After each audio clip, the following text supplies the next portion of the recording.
This is Jackie Anderson, Arlington's Conservation Administrator. The July 10th, 2025 public meeting of the Conservation Commission will be conducted in a remote format consistent with Chapter 2 of the Acts of 2025, which extended remote participation in public meetings. This meeting is being recorded and the recording may be made publicly available. All materials for this meeting are available at the link, which I will provide in the chat. Please note that the Zoom chat feature may be used for questions and comments that contribute to the Commission's procedures. If it's used otherwise, it may be disabled at the Chair's discretion. A public comment period will follow each hearing. The Conservation Commission encourages attendees to ask questions and offer comments during the public comment period. Chuck Tirone, the Commission Chair, will facilitate this meeting. Each vote taken during this meeting will be conducted by roll call vote. Chuck, can you please review tonight's agenda and take attendance? Sure. My internet was cutting out. At least I heard that from someone. So the agenda tonight on July 10th, 2025, we're going to review our minutes from 6/26/25, talk about correspondence, then we're going to discuss high school building committee's artificial turf, and then have some reports from our liaisons, water bodies, CPA, tree committee, SIMS, Recreation Department. There are no hearings scheduled for tonight's meetings, and with that, I'm going to with Mike Gildersgame. Yes, I'm here. Nathaniel Stevens. Present.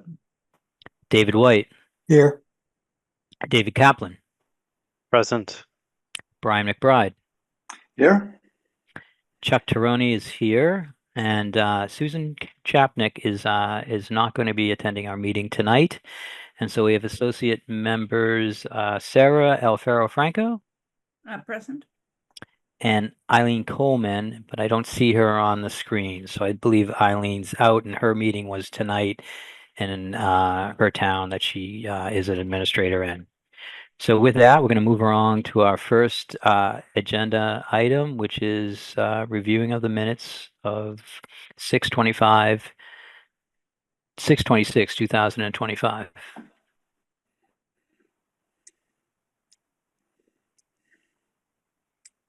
Okay, I'll share the screen.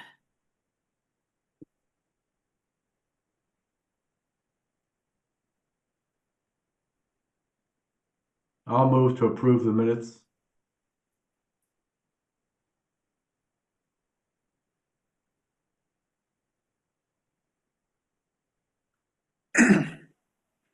I'll second it. Susan and I took a crack at them before they were sent out. Okay, we just reviewed them. Any other comments? No, it looks like Jackie got rid of that funky footnote thing, huh, Jackie? Any changes? Yeah, you were the one, you saw that too? Yeah, fine.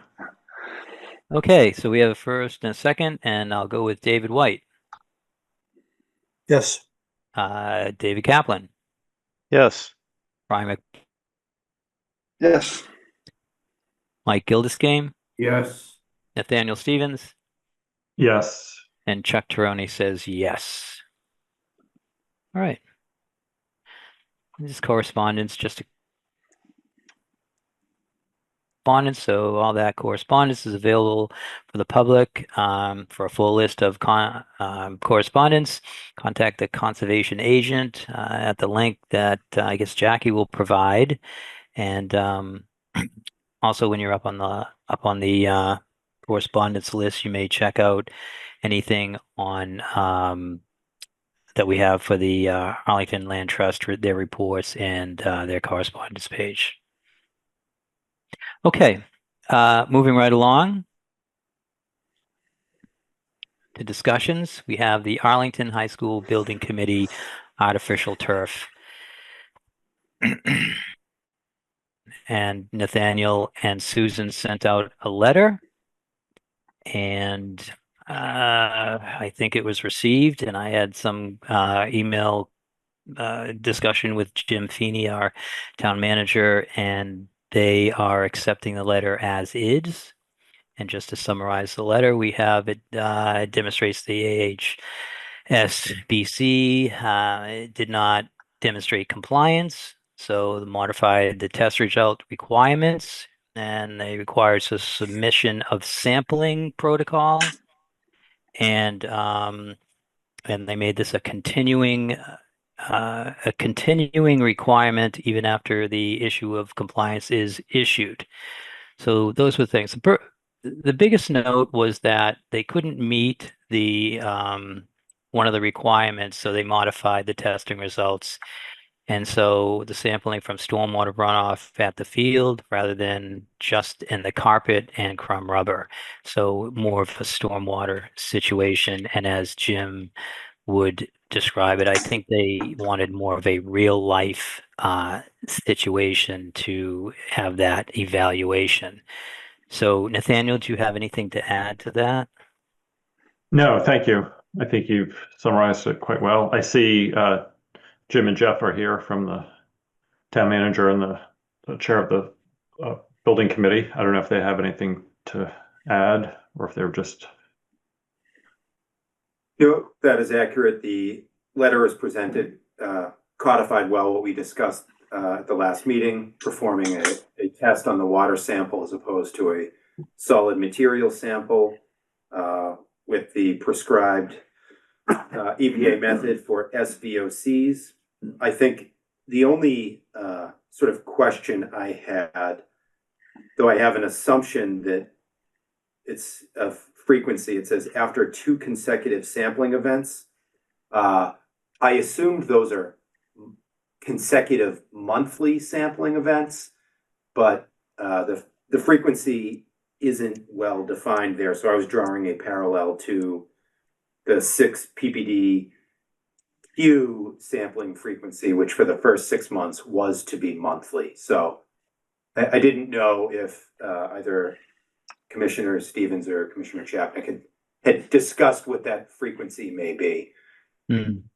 So it's supposed to align with the 6 ppd quinone. That's what Okay. Susan had led me to believe. So I'm agreeing with you, but Nathaniel, please chime in if you know something different. No, I believe that's correct. Although I thought that there was, it's monthly sampling, but I think it's also triggered by we have to have a certain amount of rainfall, right?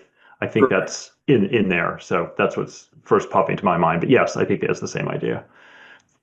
Okay. Yes, I agree. Yeah. I think it was monthly that Monthly. Susan had stated. All right. So any other commissioners want to make a comment about this? This is just a discussion item, so the public's not going to chime in. And Mr. Chairman, if I could, I think I just have one more thing to add. That I know, the order of conditions in here require that the HSBC to submit a sampling protocol. So that is something I'm developing now. Once this letter is finalized, I should be able to get finalized quotes from laboratories and be able to prepare that sampling protocol. So I hope to have that for submission perhaps in early fall, on or around the time that the fields are being constructed. So should have that available for submission. I have been in touch with, I was only able to find one laboratory that as of right now can do the 6 ppd quinone testing, and that is the Eurofins laboratory in, I believe, Sacramento, California. They're actually the ones who developed the test itself for the EPA. So they're preparing a quote. I will note, and it's something I'll be bringing to the Arlington High School Building Committee Finance Subcommittee next week, in mapping out based on their initial estimate, the first 5 years of sampling for 6 ppd quinone in the order of conditions will exceed $10,000. So I'm going to be asking them to set aside some money now to cover that cost for when sampling begins. And then I don't expect, the SVOC test is a fairly standard test from what I've learned, and I'll be reaching out to at least 2 local laboratories. But if all goes well, that should only be 2 sampling events, and I expect it to be, it should not be nearly as costly because it's not as specialized of a test. So we should be able to provide that protocol, hopefully later this summer or early fall for approval. What is the process to modify the order of conditions? Because this is, it's a 15-member committee with lots of opinions and so, in perspective. So we're gonna have to explain all this to folks when we set aside any money at the end of a project that the town would, have. So sometimes in building projects, you can set aside X amount of dollars for certain things and, not return the money to the town and not return the money to the taxpayers. And then there's other competing interests at the end of a project that different people have, the principal, the superintendent, furniture and things like that. And so what is the process by which an order of conditions can be modified given this cost? And what's the timeline for doing it? Modified to add something else in or remove it. But a modification, if it's substantive, it needs to be an amendment to the order of conditions. We go through. Chuck, you're freezing again. Sorry. Again. Yeah, you froze it. Will you do that, Nathaniel? Go through the process. Sure, thanks. So you apply to amend the order of conditions. We first have a meeting to determine whether the requested change can be handled through an amended order of conditions, or we have to go through the sort of a screening process to determine whether it can be an amended order, or you have to file a whole new application. I mean, this would be, let's say you guys reconfigured the whole building or something like that. That's the type of thing where bringing it closer to Millbrook, that would, in that type of instance, we would say, no, you can't amend it. You need to file a new application, obviously. But you do this, the commission does this initial review. If we determine that it's suitable to consider as an amendment, then you apply to amend the order. Essentially, we have a public hearing and we decide whether to amend it or not. Okay. Right. So I mean, the protocol shall require sampling. So what we are concerned about is the length of the sampling. Sure, but I think there's a provision in there to allow you to come to the Conservation Commission to decrease that amount of sampling. If I don't have it, I'm sorry, I don't have the document in front of me, but I thought we built in some flexibility, or perhaps it's decreasing the frequency of the sampling. I don't remember off the top of my head. That's what I'm talking about, right? So after the first year of monitoring, the applicant may reduce sampling frequency to quarterly with at least 3 rounds collected during the playing season, April. And then after a total of 5 years of monitoring. So I'm talking about the last 3 sentences. If they begin with after. So this shall be a continuing condition. It's the last line. It calls for it to be tested in perpetuity. Basically, it's in perpetuity. And so. Well, that language is there because if it's standard language, because most private applicants will come and ask to close out the permit right away, a certificate of compliance, so to speak, and we are willing to do that and then we embody some of these conditions that might last a little bit longer, if not necessarily in perpetuity, in what's called the certificate of compliance. My experience through the many years on the Conservation Commission is that the town of Arlington actually doesn't usually come and apply for a certificate of compliance. Just because, again, the town's not selling land. It's that they don't have mortgage financing obligations and things like that really pressure them to come for a certificate of compliance. Although legally, it's the right thing to do, but that's whatever. So that's why that language is in there. It's a standard thing because should the building committee need to, for some reason, maybe the state building commission wants you to demonstrate that you've done it right and you need to file a certificate of compliance, and we decide to issue it. Many of those conditions, when the certificate of compliance is issued, many of the conditions in the permit die or end, but except for those that we specify continuing past the life of the permit. So that's why that language is there. Sure. And Jeff, from my notes, which are truncated, but it says with the possible reduction in frequency after 2 clean results. So when those 2 clean results come in, you can petition the commission to, separate or, space out the testing every 6 months, once a year, depending on, what happens. I said this before, but it's very similar to stormwater infiltration systems. When we understand what's going on out there, we don't have to look after the test results. Yeah, sorry, Chuck, and I think we may have confused the issue. It was clear to me that for the SVOCs, Yeah, we're talking there about, can be 2 consecutive sampling events and then suspended. It was the 6 ppd quinone that I'm realizing says, must occur annually from there on It's- for the life of the field. yeah, condition 60, number 60. So it was, the 2 different analytes. It was the more costly one that I saw that even after 5 years, you would still have to do every single year until the field was replaced. So I think what Jeff was asking, like, if after, some number of samples and we keep going non-detect, what would be the process for coming back to the commission and potentially amending that condition so that it doesn't say like must occur annually for the life of the field? Yeah, if there's nothing of concern. Yeah, and that's the process that I tried to Yeah. outline, which is you would come back, we'd have essentially a working session, we'd make that threshold determination because that's the procedure that we need to follow, established by DEP. And then we would say, okay, this looks like I would guess in this situation, we'd say, yeah, this is suitable to apply for an amended order of conditions. And then we go through that formal process Got it. to do that. So Mhm. that's the Thank you. process. Yeah, I mean, So, yeah, and I When think, we're- sorry, go ahead, Jeff. I just think it sounds like it's a little premature.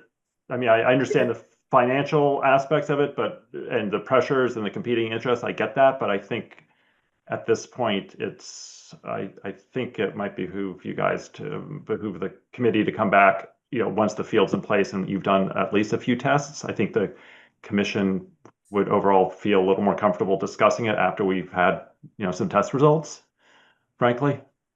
Agreed, and this testing isn't even to begin until 2026, so it's Right. premature. I think we just Yeah. need to. Yeah. We'll be Yeah. explaining this to the building committee, who will Sure. be disbanded at that time. yeah, so, yeah. I see. Okay, got it. All right. Yeah, and I think Yeah. for the record, my recollection is that we had this meeting in 2024. You all wrote this and took a vote. There was no consultation with the building committee about this, right? That's the rules. I don't remember a back That and is. forth. Okay, Over our Yes, order yeah. of conditions, it's not. Once we close the meeting, we take no more Right. input from the applicant. And then the commission deliberates and writes the order of conditions. So that's pretty standard. but in this case, there was a dialogue. So once we close the meeting, there's no dialogue regarding the order of conditions. So we close, Yeah, then the commission will discuss it amongst themselves, and then the order of condition is written. So the applicant is not part of the writing the order of conditions.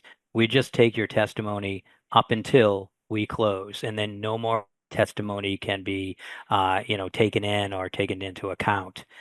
So that's why you're not part of the order of conditions.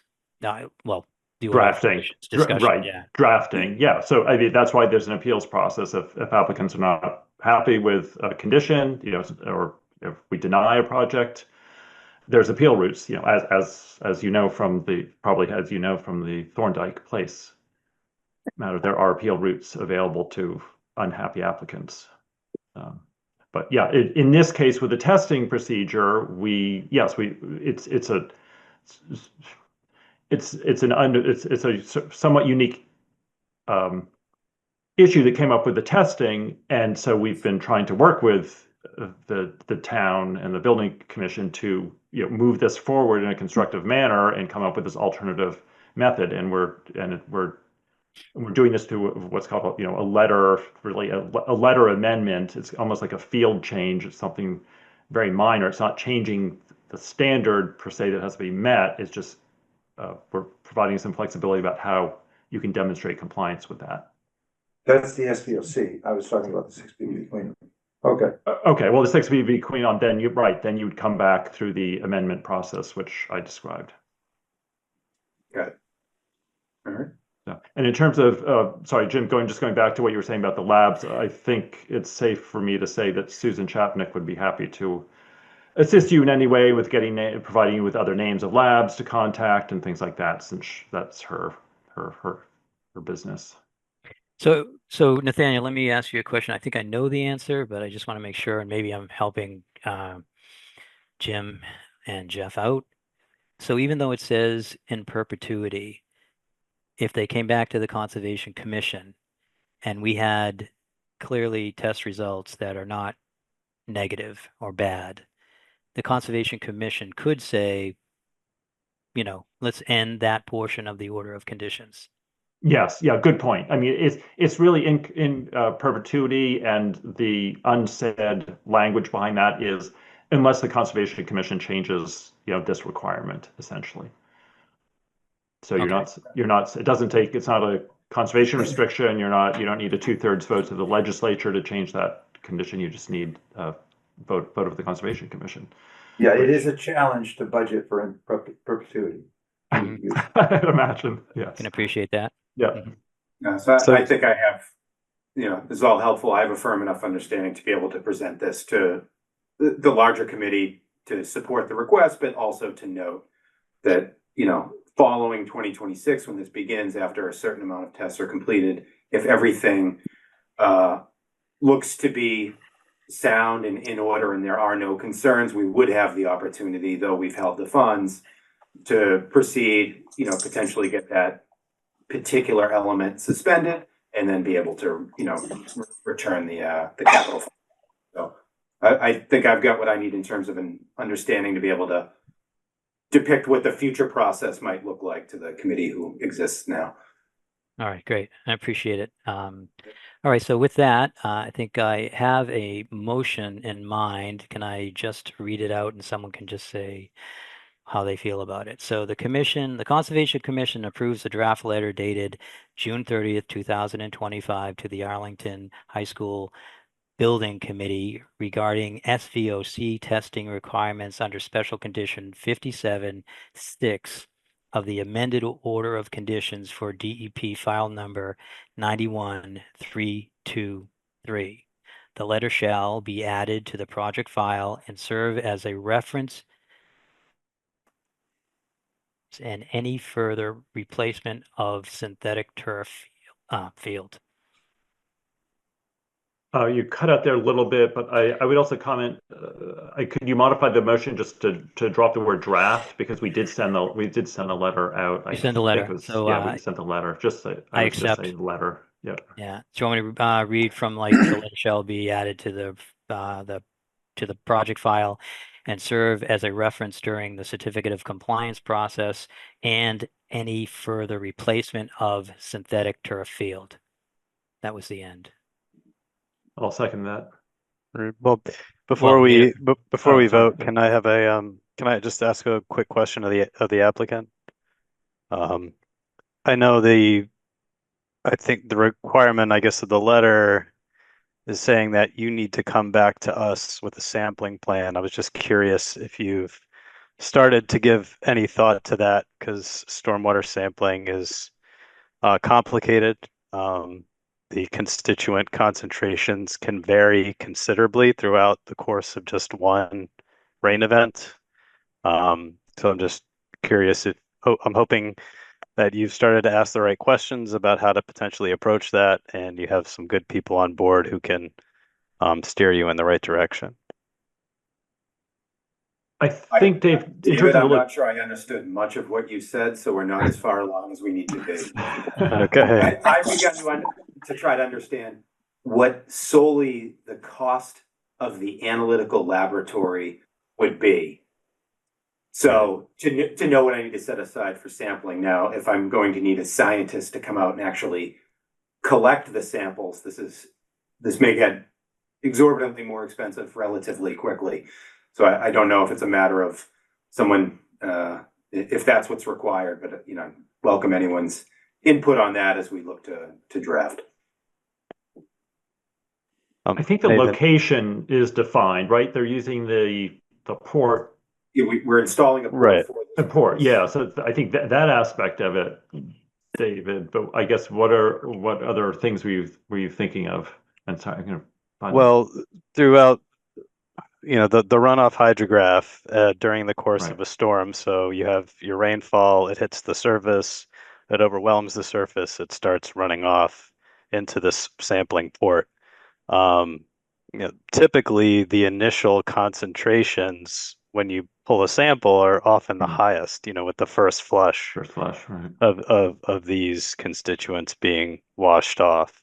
So we've taken part in studies with USGS, and USGS has done a lot of stormwater sampling where they sample throughout, from the same point throughout the storm event, aggregating the aliquots of the sample together. That gives you sort of an event mean concentration of this constituent. So you sample, say, like 100 milliliters, when the storm starts. You sample 100 milliliters 20 minutes into the storm. You sample, either there's a time weighted way to do it, and there's also a flow weighted way to do it. So it can get very complicated, and you can get highly variable results depending on what point of the storm event you take your sample. So again, I want to give the applicant a fair warning that this could get complicated and that the results can be highly variable depending on what point you take that sample through the storm event. So we haven't, as the commission we will review the sampling plan, but it's just food for thought for you to consider, your sampling methodology, not just understanding the location at which you're going to be pulling the sample. And I would think that town and Bill Capithorne might be able to help with that, I would think. Whoever's right, he's replaced Wayne in terms of stormwater manager in the town. Is there any model or something that's been approved for a prior project that could be used as the basis for development here? Not that I know of. Not that I know of in the town. I mean, there are plenty of papers out there on that demonstrate methodologies to collect stormwater samples. Primarily by USGS are the ones I'm familiar with. They've characterized stormwater quality from a host of land covers, including highways,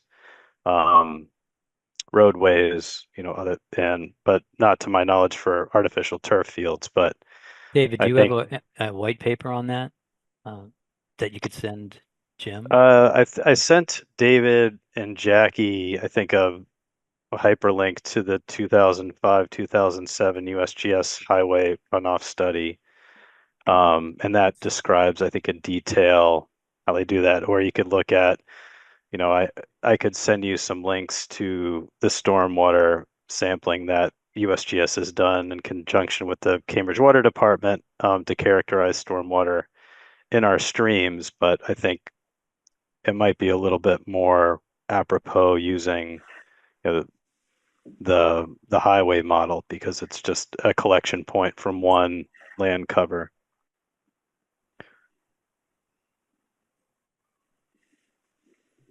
So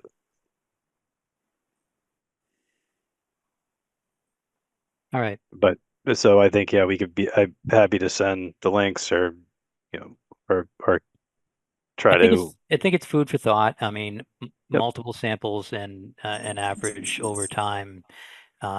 It just, I guess that when you find the company, you would mention that. That's why I wanted the paper, and so you could understand the methodology, and then mention that to your,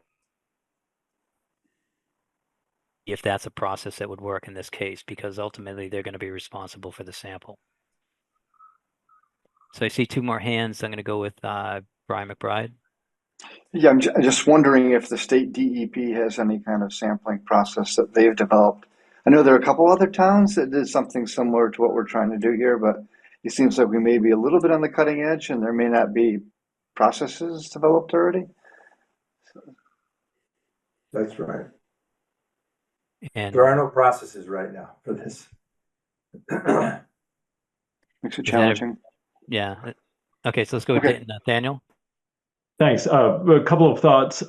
Mystical River Watershed Association, who's I think is still based in Arlington, they might have some suggestions because I think they do testing.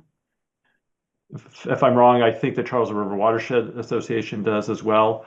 Also, as you may recall, Susan and I have been referencing two prior DEP cases. One is at the Fenn School, out of the Fenn School in Concord. And then there's the Wilmington High School case. And I did a public records request to DEP for one of my cases and have shared those documents with Susan. And that's where some of the conditions in our permit come from, those two cases.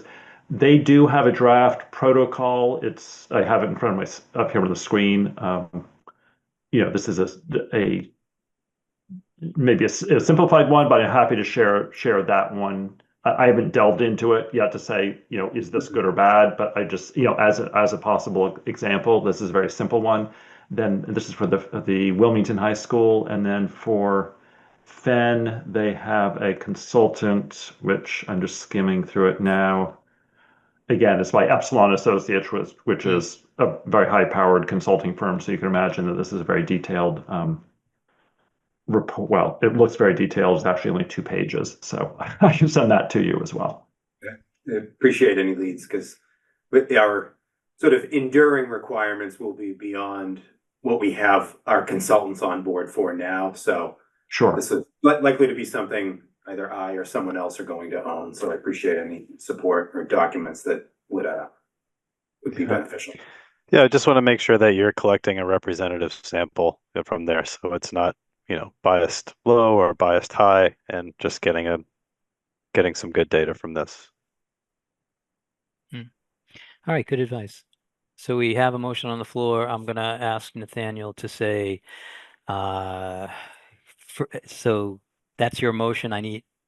Yeah, so moved. Yeah, So moved. minus And then I minus need the a word second. draft. Yep, that's right. Yep.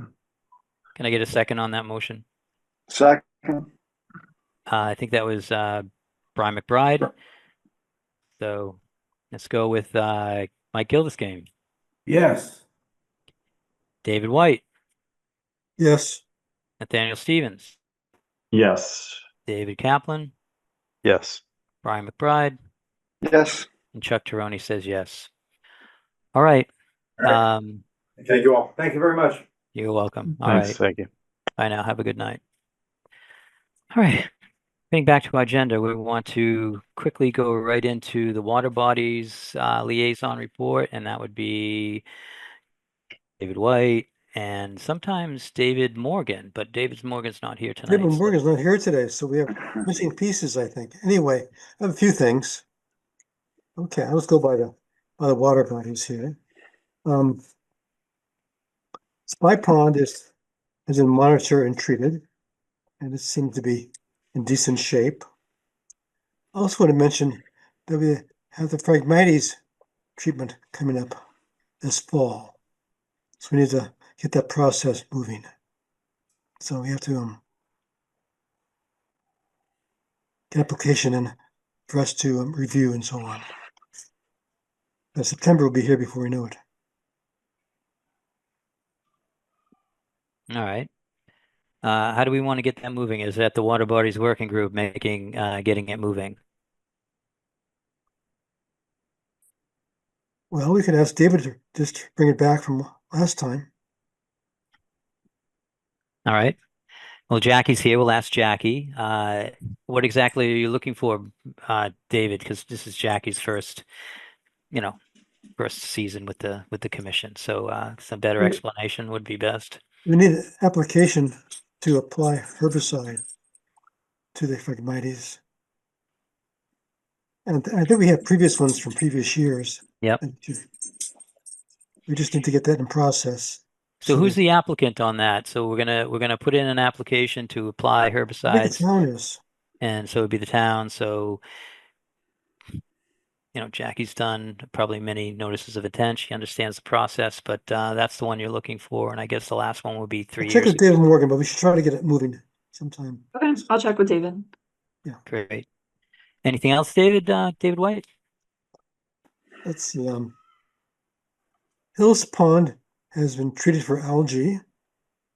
It's not in great shape, but it's not posted yet. No hazards bloom yet. The reservoir water chestnut situation seems to be pretty good. Actually, many fewer plants this year than last year. The water is actually pretty clear. We've had some volunteer efforts as well. So the reservoir is looking very good in terms of water chestnuts.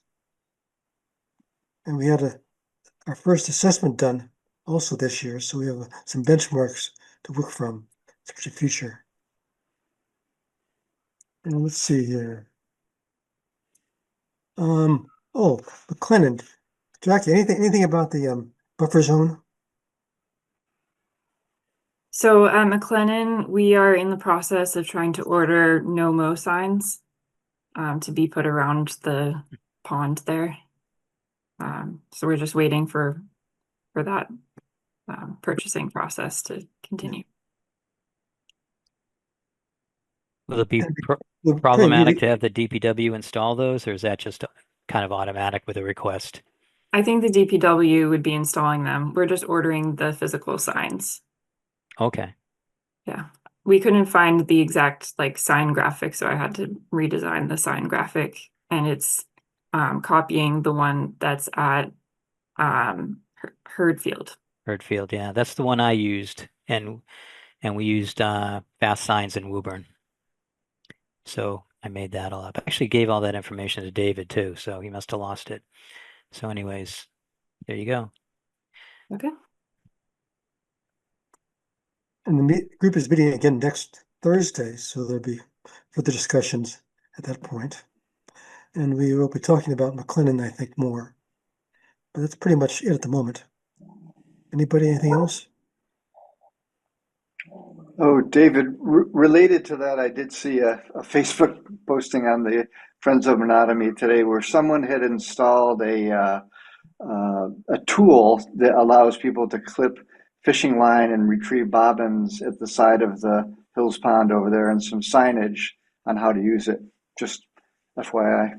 Okay, that's interesting. Okay, that's good to know. It's great. All right, moving right along, unless there's any other questions. We have our liaison, Brian McBride for CBA committee. Yeah, Chuck, next time I'll try to get an update on all of the projects. I did notice the Foot of the Rocks project is coming together across from the Dunkin' Donuts. Maybe worth people walking by and looking at that. And then I walked over to Hills Hill yesterday and saw they're well underway there. They're digging and making ramps and so forth. So that's coming along too.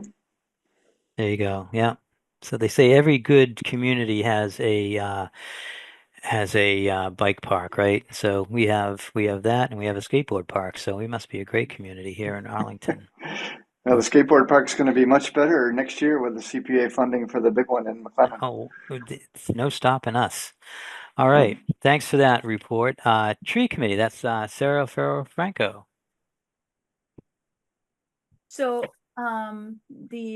actually I'll start with Hills Hill. The tree warden wanted to assure the public that the folks running Hills Hill project are quote unquote tree people.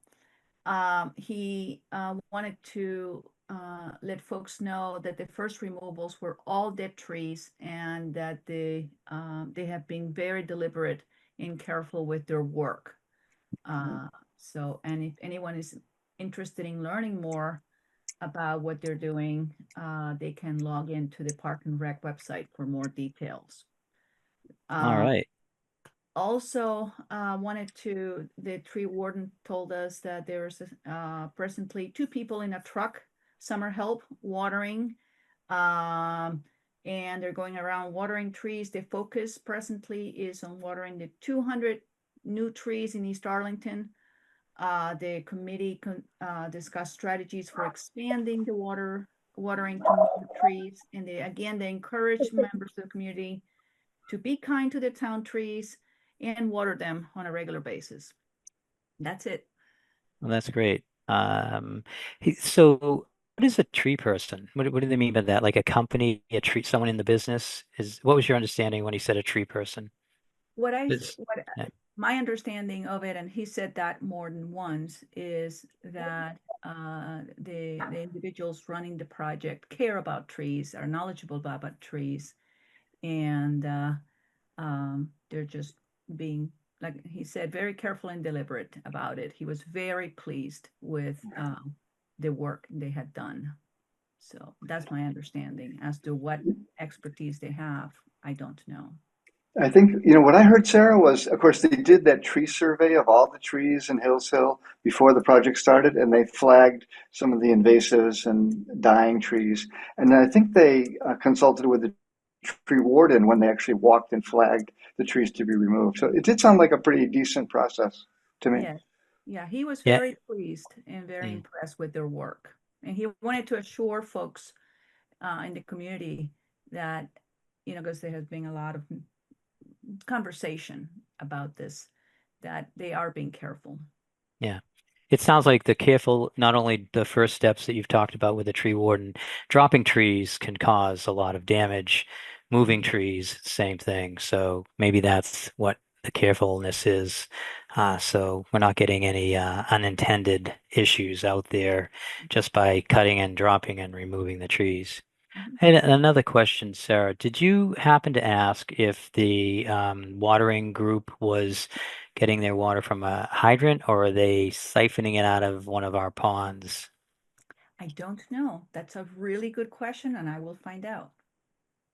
That's a really As I saw Nathaniel start to smile.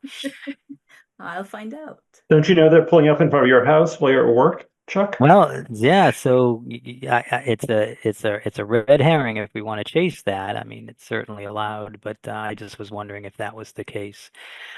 Okay, thank you, Sarah. And moving along, it's Nathaniel's turn because we have Sims conservation restriction. Is there any update, Nathaniel Stevens? Yes, we had a meeting last week. David, Morgan, and I attended.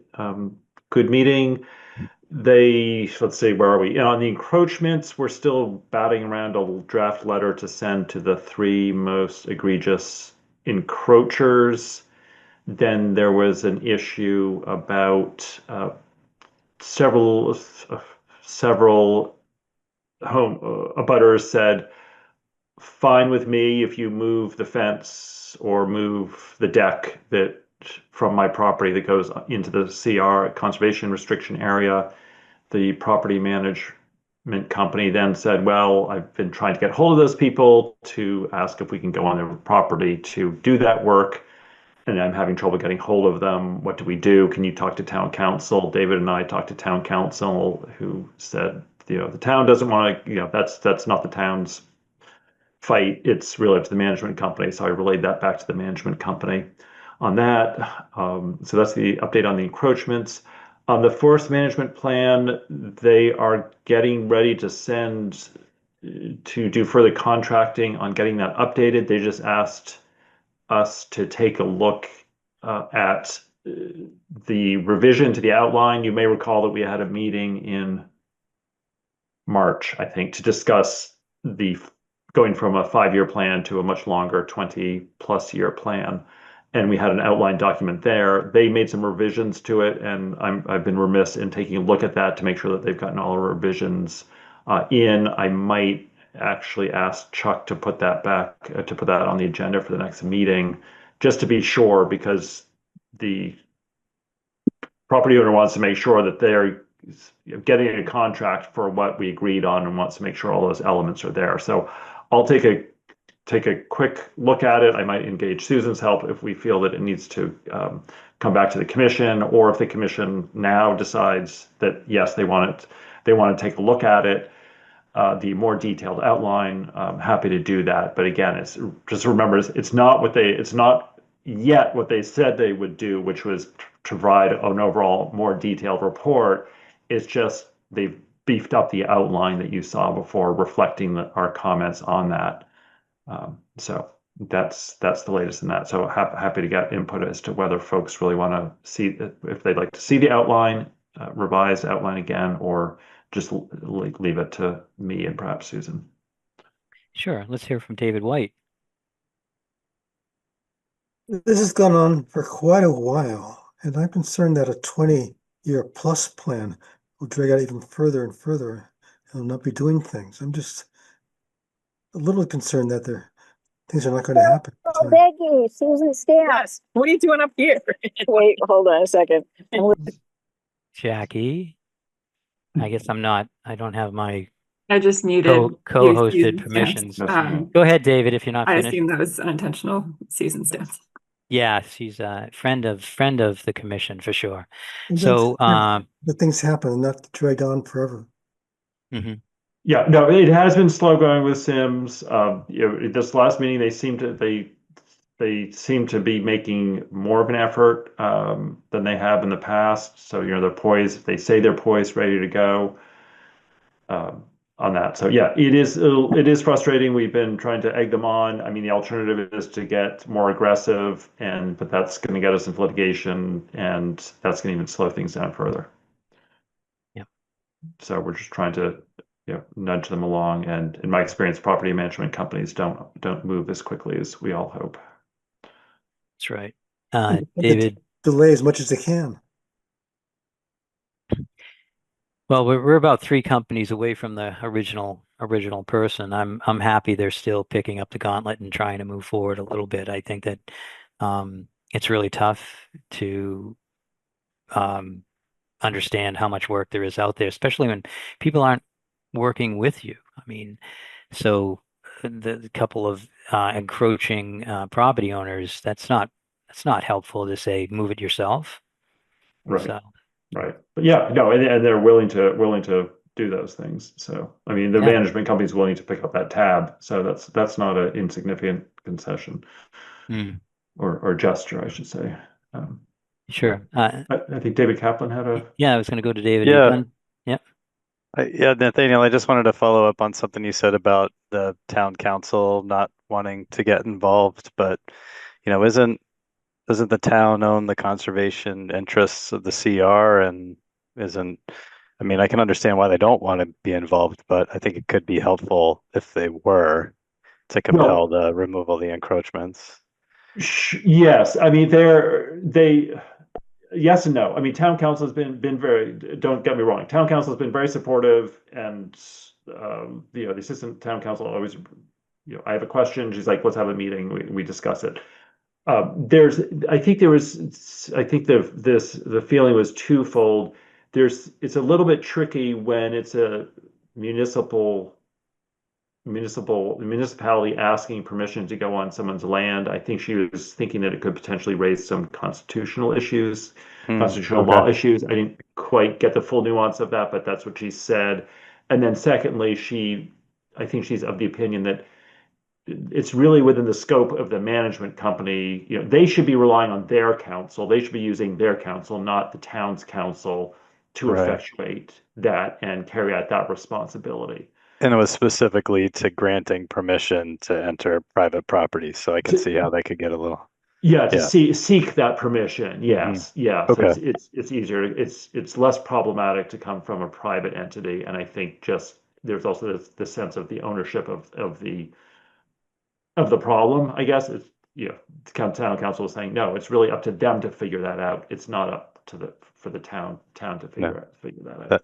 That makes sense. Thank you. Okay, sure. And so do folks want to see at the next meeting sort of the revised outline of that? Yes. Okay, all right. So Chuck, maybe if you can do that. I'll take a quick You can send that in advance too. Yeah, we can. Yes, yep, I have it. I can take a look at it. Yeah, I'll forward that to Jackie to send to everyone. Great. Jackie, do you keep a running agenda for the next meeting? Could you add this note for the revised outline for the Sims conservation restriction to that agenda so we don't have to make notes? Oh, Yeah. and hold on. I'll put that on the list. Thank you. Remind me when that meeting is. It's third week of July, right? In 2 weeks. It's in July, right? Yeah, it's okay. 26 or something. I'll get the wrong thing here. I believe it's the 24th. 24th. Okay, yeah. good. Thanks. All right. The first August meeting, I'm not here, so I was hoping not gonna be that one. Okay, sounds good. I'll let them know.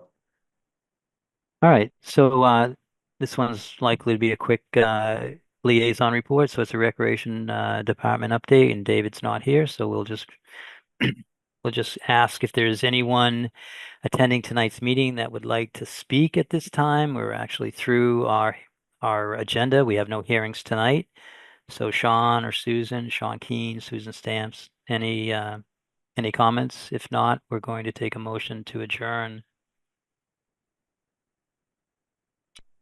So moved. What? I'm shocked. It's under an hour? Come on, someone's got to talk about something. Wait a minute, let's take a New head count. record. Who's not here? Okay. Yeah. Motion to adjourn. So All right, just Second. raise your hand. We're good. So See yeah. you later, guys. Bye Good now. night. Bye, Jackie.